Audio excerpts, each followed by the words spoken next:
An old photograph. Sometimes it keeps its silence for more than a century. But if you look long enough, it begins to whisper. It was an 1864 family portrait, the Patterson family captured in fading sepia tones.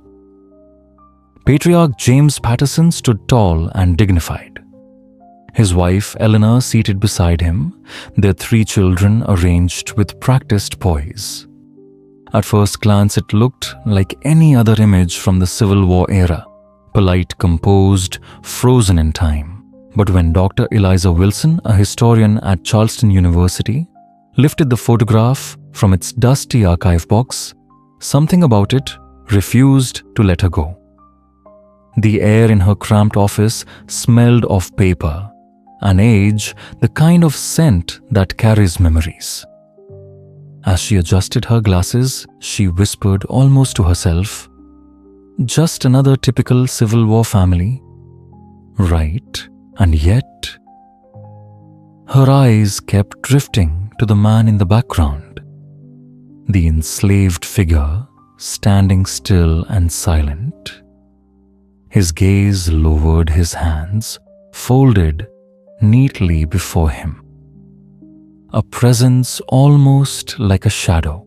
Eliza had seen hundreds of such photographs before. Each told its own quiet story of power, of loss, of unspoken history. But something about this one unsettled her. Late that night, surrounded by stacks of books and faint lamplight, she opened her enhancement software and began to zoom in.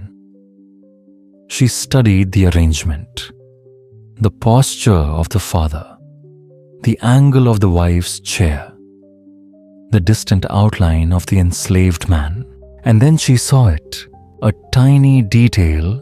Most eyes would have missed a mark on the man's wrist where his sleeve had lifted slightly. A birthmark, pale against his dark skin. Crescent-shaped, with a peculiar hook curling at one end. Eliza froze. The shape stirred a memory. She quickly zoomed back out, shifting her focus to James Patterson, the patriarch himself. And there, partly hidden beneath graying hair at his temple, was the same mark, identical, crescent-hooked. Her breath caught in her throat. Coincidence? No, it was far too specific, far too perfect a mirror. She whispered to the empty room. Professor Gardner needs to see this. But deep down, she already knew what it meant. That night, sleep never came. She kept replaying the image in her mind, the mirrored birthmarks, the silent gaze of the enslaved man, the frozen smiles of the family who pretended not to see him. Could this be proof of buried truth? A link by blood, not by ownership. A son unacknowledged yet unmistakably present. If confirmed, this single photograph could unearth an entire history that America had long tried to forget, the quiet evidence of children born across that cruel divide of skin and status. By morning, Eliza found herself in the Charleston County Library, lost among brittle papers and fading ink. The scent of mildew and dust filled the air as she turned each fragile page with care. Her heart quickened as her eyes caught on a name, Isaac. Isaac, age 22, acquired by James Patterson, March 1842. And there, in careful handwriting, one detail stood out: birthmark on right wrist, shaped like a crescent moon. Eliza whispered almost reverently, "Here." Beside her, the elderly archivist, Clara Johnson, leaned over. Decades of Charleston's tangled past had passed through Clara's hands. "Found something?" she asked, her voice calm but knowing. "Possibly," Eliza said softly. She turned the printed photographs toward Clara. This man, Isaac, he bears the same mark as James Patterson. I believe. She hesitated, her words catching. I believe he was his son. Clara didn't look surprised. She only nodded as if she'd heard this kind of truth before. Wouldn't be the first time, she murmured. Then, after a pause, wait here. She disappeared into the restricted section of the archive, her footsteps echoing faintly down the corridor. When she returned, she held a small leather-bound diary, its cover cracked with age, resting in an acid-free box. This, Clara said, belonged to Rebecca Green, a midwife. She served both white and black families in the 1840s. Her notes are unusually detailed. Eliza's hands trembled slightly as she opened the yellowed pages. The ink had faded to brown, but one entry remained perfectly legible. May 1842. Today, Hannah delivered a strong boy at the Patterson plantation. Eliza stared at the words for a long time. The ink, the handwriting, the silence that seemed to echo between the lines. Who was Hannah? And what had become of the child with the crescent mark? The infant bears the family. Mark a moon on the wrist, just like his father. Mr. Patterson paid extra for my silence and discretion. The mother is recovering well. The words bled across the fragile paper, dark with implication. Eliza's heart raced. She could almost feel the pulse of history beating beneath her fingertips. This was it, the missing link, the confirmation she'd been searching for. Hannah must have been Isaac's mother, Clara murmured, piecing together the fragments of time. Eliza nodded slowly, her gaze fixed on the faded ink. And according to this, James Patterson knew about his son. He knew and still kept him enslaved. The diary trembled slightly in her hands. Each entry painted a portrait of contradiction. A man who taught his enslaved child to read even as he denied him freedom. Pages described Hannah as bright and graceful, favored in the house, while others hinted at the quiet cruelties beneath the surface. Eliza sighed, closing the diary as though it were a wound that had just reopened. He acknowledged him in private, but denied him in public. I wonder, she whispered, how many other families carry similar ghosts in their bloodlines. Clara looked up from her desk, eyes lined with years of memory. More than most would ever dare admit, Dr. Wilson. Much more. Later that afternoon, the rain came soft, persistent, whispering against the cafe windows. Inside, the low hum of conversation filled the university coffee shop. Eliza sat across from Dr. Michael Davis, a historian from Howard University, known for tracing forgotten genealogies. So, Michael said, pushing his glasses up his nose, "You believe the enslaved man was the plantation owner's biological son?" Eliza nodded, spreading the documents between them. The enhanced photographs, the diary entries, the property record. The same distinctive birthmark, she said quietly. The midwife's note confirms a child born in secret. Even the purchase price for Isaac was unusually high. But I need something more, a thread that reaches into the present. Michael stirred his coffee thoughtfully. The sound of the spoon against the cup felt strangely rhythmic, like a heartbeat. Sometimes, he said, family lines survive where we least expect them. History hides in our faces, in our blood. I might know someone who can help a former student of mine, Tanya Phillips. She's been researching her ancestry for years. Her people were enslaved on the Patterson plantation. Eliza leaned forward. Would she be willing to meet Michael smiled faintly. If she senses truth waiting to be uncovered, yes. 3 days later, Tanya arrived, a slender woman in her early 30s with neat braids and eyes that carried the weight of memory. She entered Eliza's office with quiet composure, clutching an old leather portfolio whose corners were worn smooth by time. "Professor Davis explained your discovery," she said, settling into the chair opposite Eliza. "My great-great-grandmother Rose was born on the Patterson plantation around 1858. Family stories say her father was Isaac, a house servant." Eliza's pulse quickened at the sound of the name. "Do you have any family records from that era?" "Not from the 1860s, Tanya said regretfully. "But I do have this." She pulled out her phone and turned the screen toward Eliza. On it, a sepia photograph appeared, an elderly woman, poised yet gentle, taken sometime in the 1920s. "This is my great-grandmother Josephine," Tanya said softly. "Rose's daughter. She lived to be 98. Eliza zoomed in slowly, her breath catching. There on the woman's temple, a faint crescent birthmark curling like the shadow of a moon. "The family." "Mark," Eliza whispered. Her voice was barely more than breath.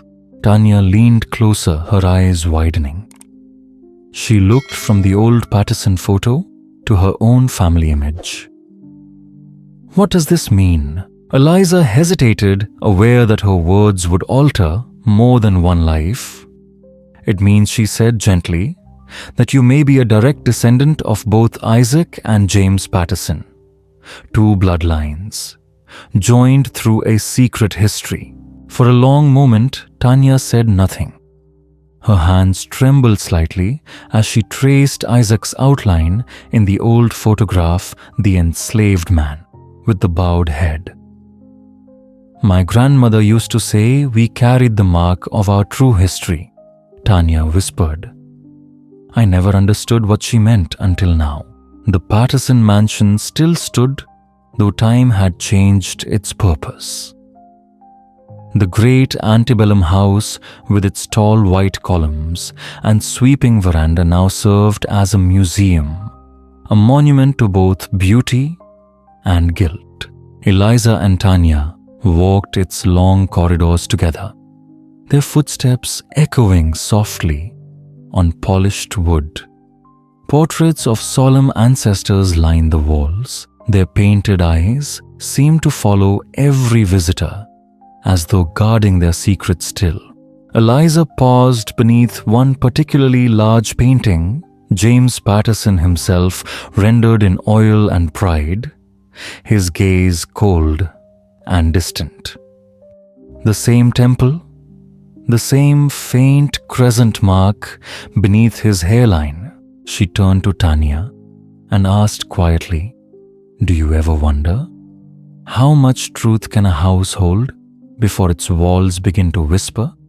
The Patterson mansion had always been more than a house.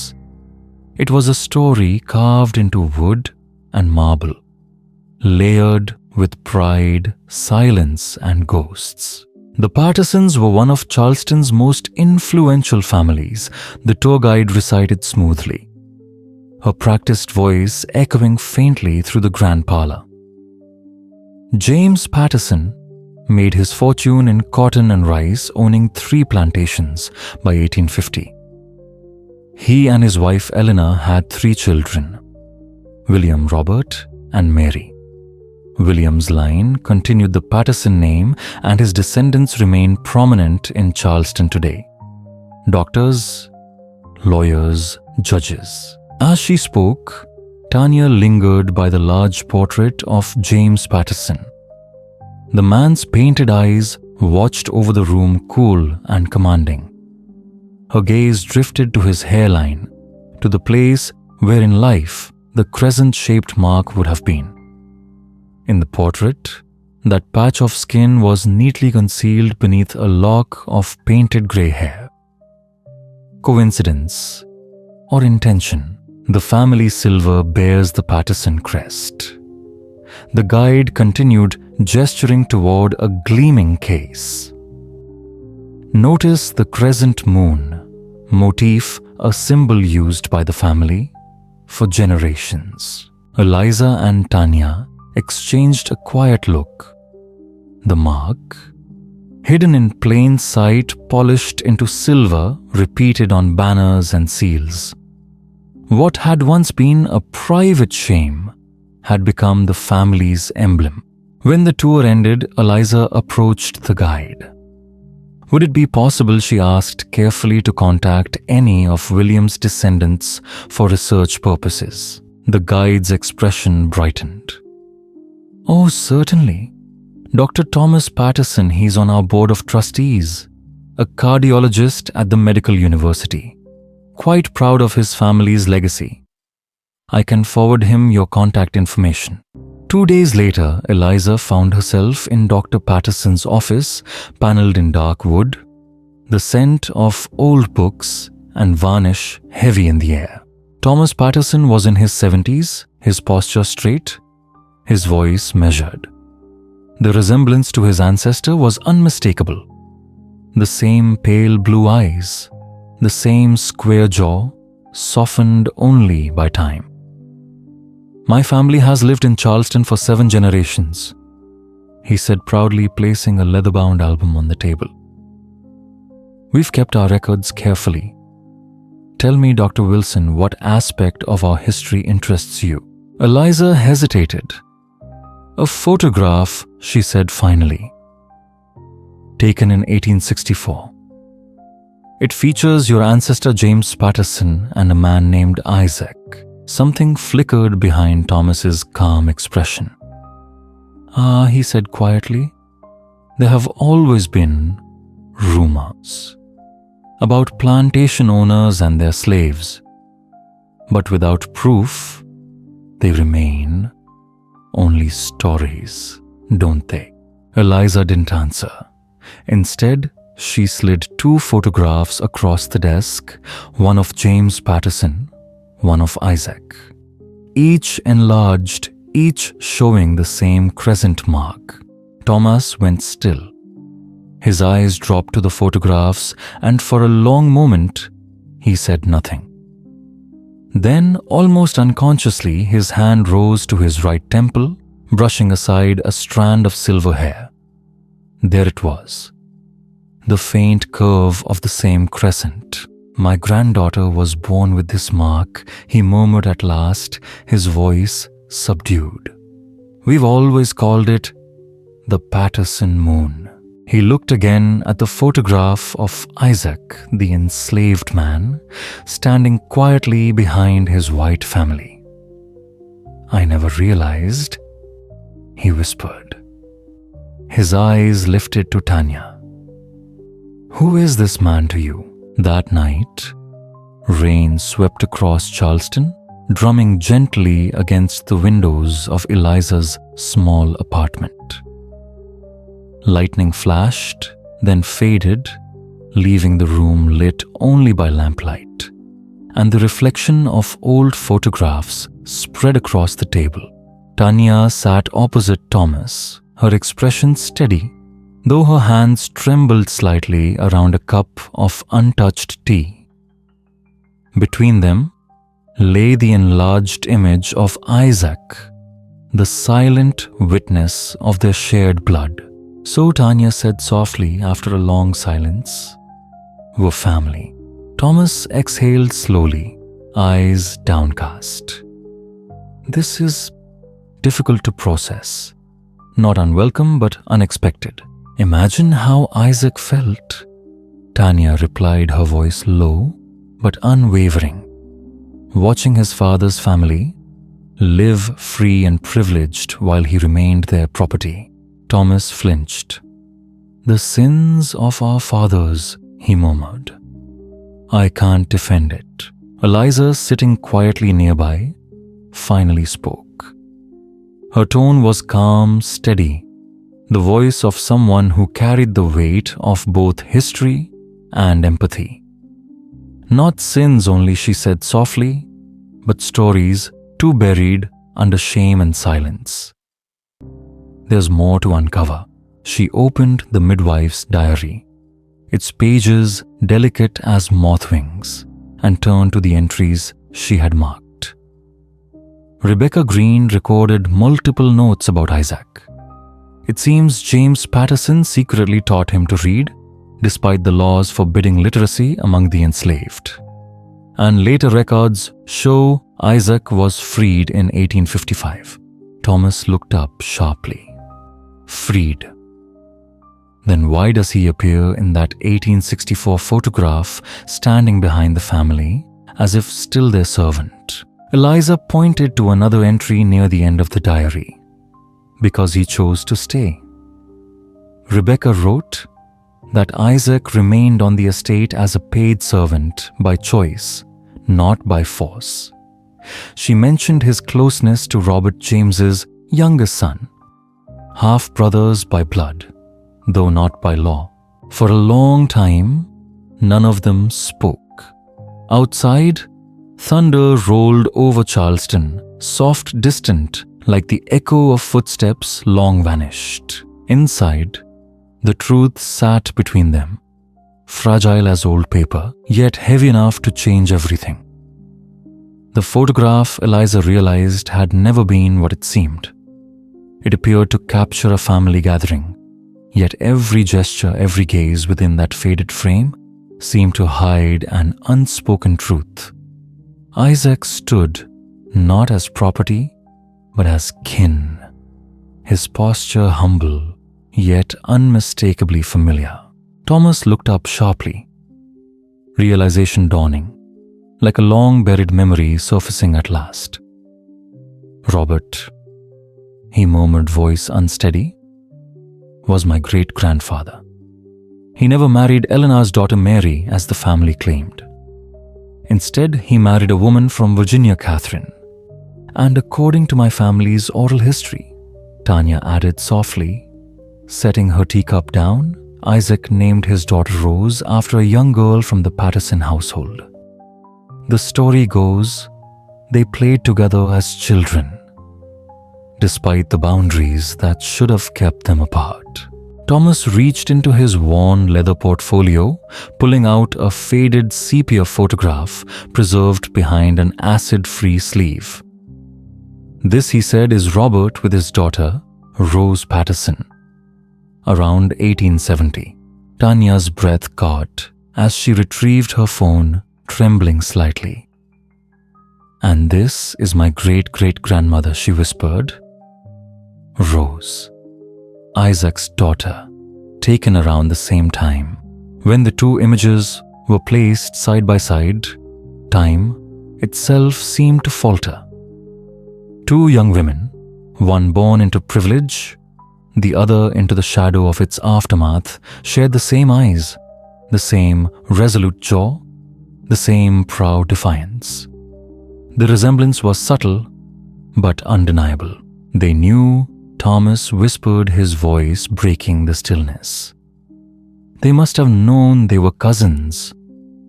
Look at the way they're dressed. It's almost identical. As if they were quietly acknowledging the truth even when the world forbade them to speak it. Eliza sat back in silence for a moment, letting the weight of that truth fill the room. Then the question remains, she said quietly. What do we do with this knowledge now?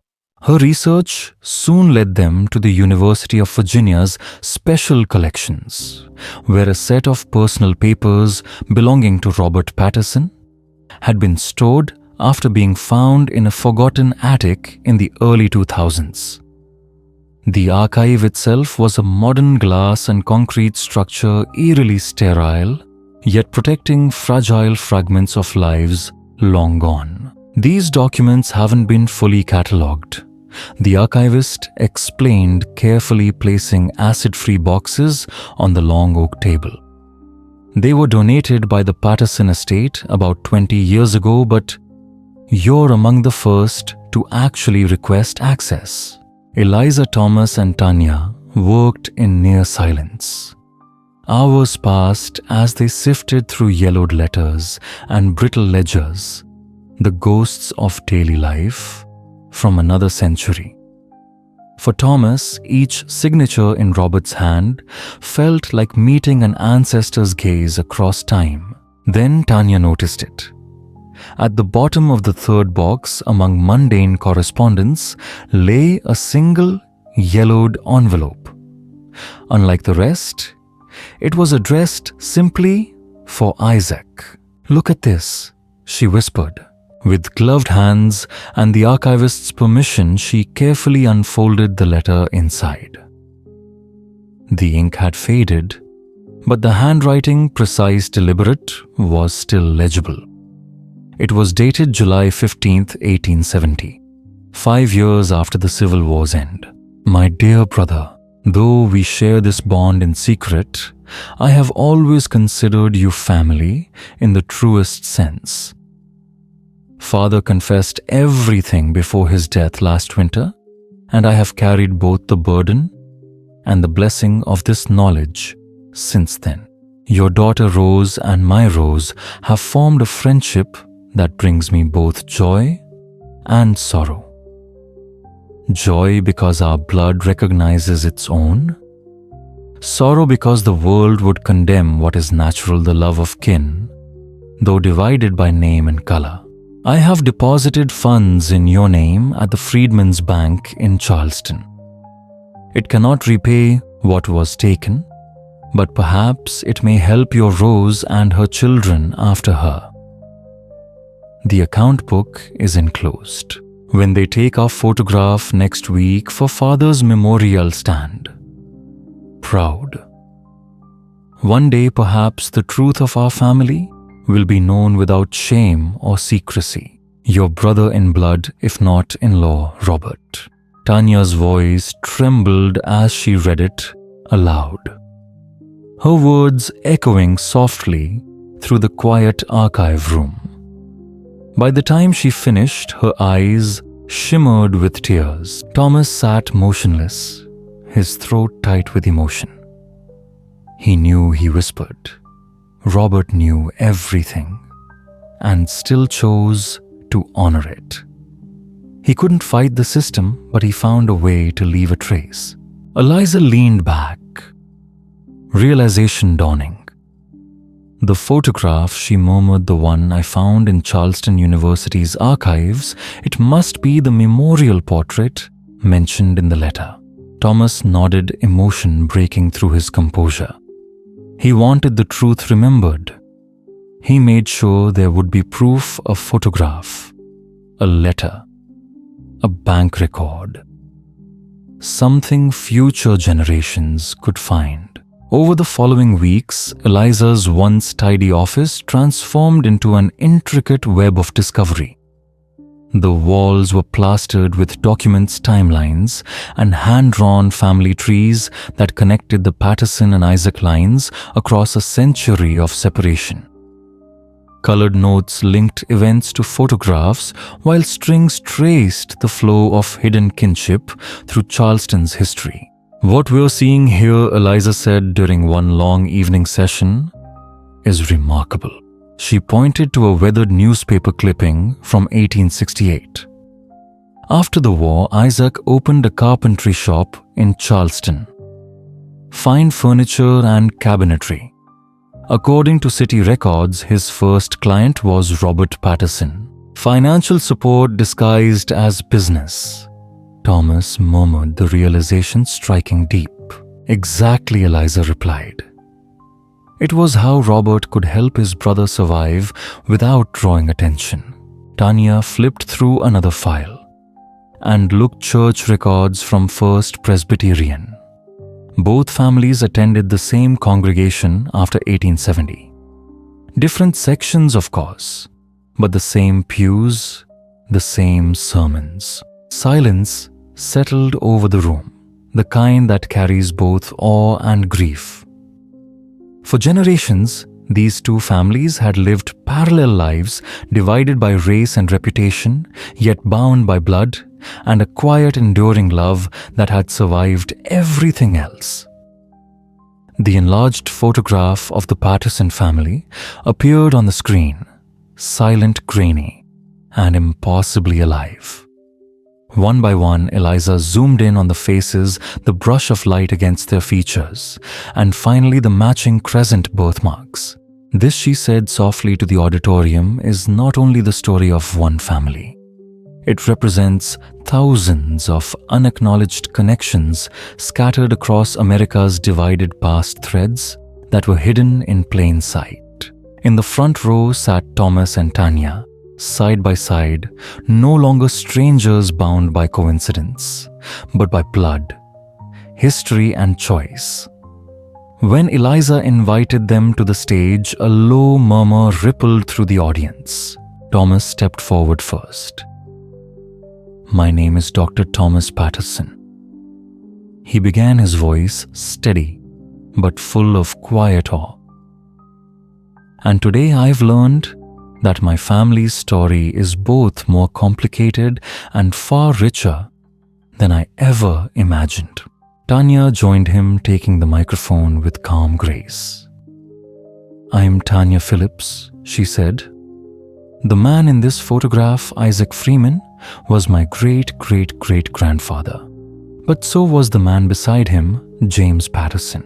The room filled with camera flashes as the two stood shoulder to shoulder beneath the projected image. The resemblance between them, subtle yet undeniable, bridged 160 years of separation. Afterward, reporters gathered eagerly around. "What does this mean for the Patterson legacy?" one asked. Thomas smiled gently, glancing toward Tanya. "It means our family is bigger than we ever thought," he said. "And maybe it's time to take down a few walls." "Does this change your identity?" another journalist asked Tanya. She shook her head. "No," she said firmly.